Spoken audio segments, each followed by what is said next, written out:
के तारा उठवाई दे गगरिया और मेरी गंगा जल की रानी उठवाई दे गगरिया मेरी गंगा जल की।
आज 26 दिन हो गए थे रानी तारा ने के महाराज हम तुम्हारे पात्र को नहीं छू सकते हैं। तारा बोली है अरे कैसे उठवाऊं स्वामी और सब बिगड़ी और तुम पे भंगी गड़ा हम पर ब्राह्मण गगरी। कैसे उठवाऊं स्वामी सब बिगड़ी तुम पे भंगी गड़ा हम पर ब्राह्मण गगरी।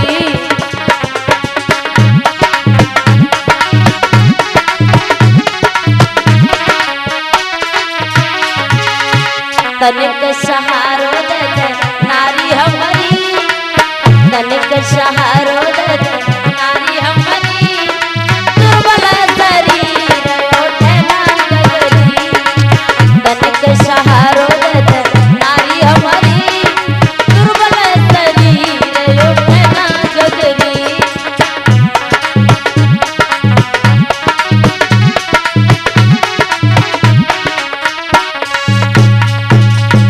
जवाब दिया महाराज हम नहीं उठा सकते हैं।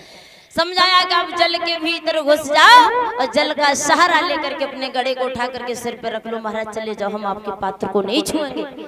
जैसे तैसे हरिश्चंद्र ने गड़ा को उठाया और चले जाते हैं। इधर जा रहे हैं कालू मेहतर ने देखा है इतनी शरीर में शक्ति नहीं, हरिश्चंद्र को ठोकर लगी है। गड़ा को तो उठा लिया है, चले जा रहे हैं, ठोकर लगी है और हरिश्चंद्र गिर जाते हैं और गिरने के बाद महाराज गड़ा फूट जाता है। उसी समय कालू हेलो हेलो हरिया कहिए महाराज। गड़ा कहाँ है? आज तो तुम खाली याद आ रहे हो। महाराज मेरे शरीर में शक्ति नहीं रही। मतलब 26 दिन हो गए महाराज मैंने भोजन नहीं किया। अरे खाता है कहाँ ले जाता है महाराज। हाँ गड़ा तो फूट गया। फूट गया? हाँ हाँ गड़ा फूट गया? गड़ा फोड़ दिया? फूट गया महाराज। गड़ा फोड़ दिया? ठोकर लगी महाराज हम गिर गए, गड़ा भी टूट गया। तू नहीं फूटा, गड़ा फोड़ दिया? हाँ हाँ। ऐसा लगता है तुझ में ये काम होगा नहीं। नहीं महाराज ऐसा कर कहिए। ये लाठी उठा। हाँ लाठी उठा के मरघट में जा। हाँ जितने भी मुर्दे आए हाँ बिना टका के करके कोई मुर्दा दफन नहीं होना चाहिए। ठीक है महाराज जाओ स्वीकार है। जाओ। आज कालू मेहतर हुक्म कर रहा है राजा पर। बड़ा दुखा पहाड़ सा टूटा हरिश्चंद्र पे। आज हुक्म चला रहा है मेहतर राजा पर। हाथ में कंबल लिया है, लाठी लिए मरघट की रखवाली के लिए चले जाते। कह दिया बिना कर का टका के लाश नहीं जलेगी। मरघट की रखवाली हरिश्चंद्र कर रहे हैं। श्रोताओ इधर रानी तारा भोजन बना रही है। एक दिन ब्राह्मणी ने कहा कि तारा, तेरा बेटा घर पे खेलता रहता है और आज एकादशी है और मैं व्रत हूँ, बगिया में भेज दे अपने लाला को फूल लेने के लिए। आज तारा ने रोहितास को बुलाया, रोहितास बेटा ये डलिया हाथ में ले लो और बाग में चले जाओ, आज ब्राह्मणी का व्रत है, पूजा करने के लिए फूल ले आना। आज रोहितास चले हैं कि मात की बात और ले डलिया हाथ और कुंवर चलो है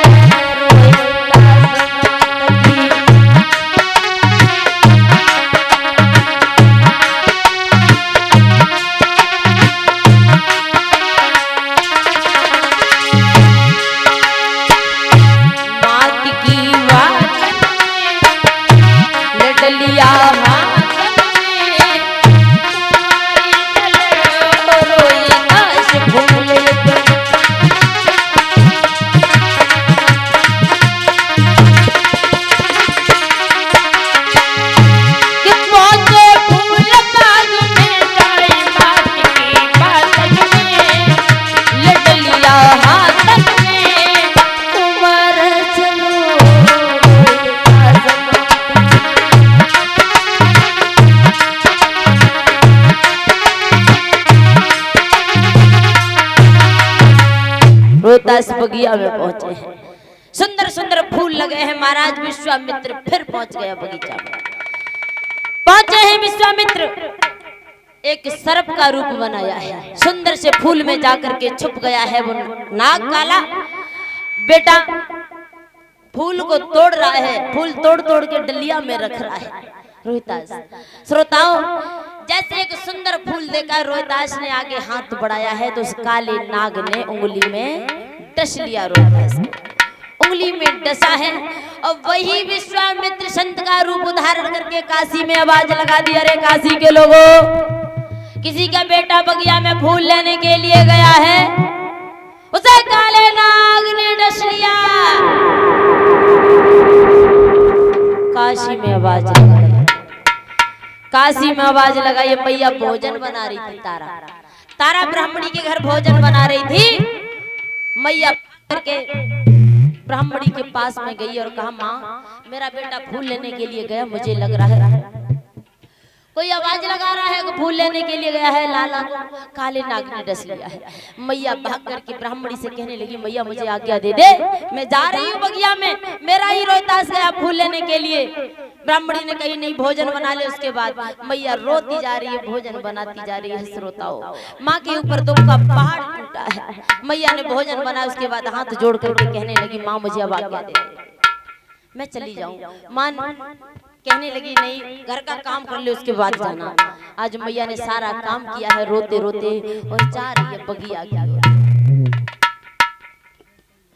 जा रही है बगिया की ओर। माँ श्रोताओं, जैसे ही बगिया में पहुंची है, रोहितास के मुख से झाग गिर रहा था, रोहितास के मुख से झाग गिर रहा।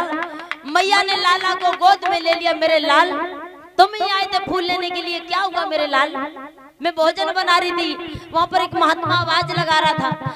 मैया रोने लगी है, रोहितास तुम्हें कहाँ काले नाग ने डसा है, बोलो ना मेरे लाल। रोहितास की जीभ लड़खड़ाने लगी थी और कहा कि माँ, रोहितास बोले हैं माँ कि मैं